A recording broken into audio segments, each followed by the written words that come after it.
Good afternoon, Warriors. Today is the 10th of November, 2020. Taking a look at our homework for this evening. In math, we got practice 5.3 as well as 30 minutes of Moby Max New Friday.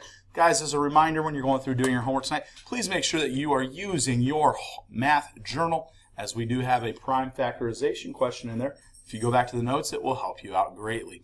The accelerated class has practice 7.3 to do. In science, regular science has no homework. Meanwhile, the accelerated class, they have to review for their rock quiz. And remember, rocks are cool. In social studies, there is no homework. However, the fourth period class, they can go through and they can begin their Lucy slides. In language arts, we've got the writing process practice packet, page number 4. Remember, we're only doing page 4. We're doing these one page at a time. We are not doing the whole packet altogether. You also need to make sure that you copy all the notes for drafting and revising down into your book. If you had a paper that you glued in with the notes, that still is not acceptable. You have to write the notes out by hand.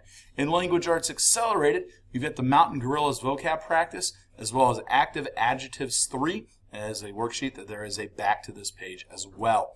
In literature, we need to read for AR, our screensaver activity in our packet that is due at the start of class Wednesday. Good thing is most people got that done and completed today in class.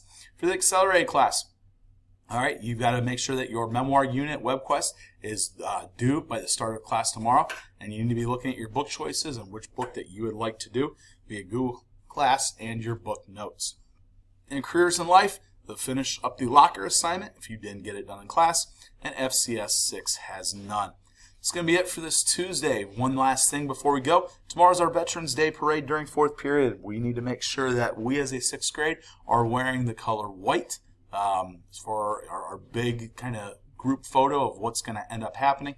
7th graders will be in red. 8th graders will be in blue. Also remember, tomorrow's temperatures should be much cooler in the morning than we've experienced the last couple of days.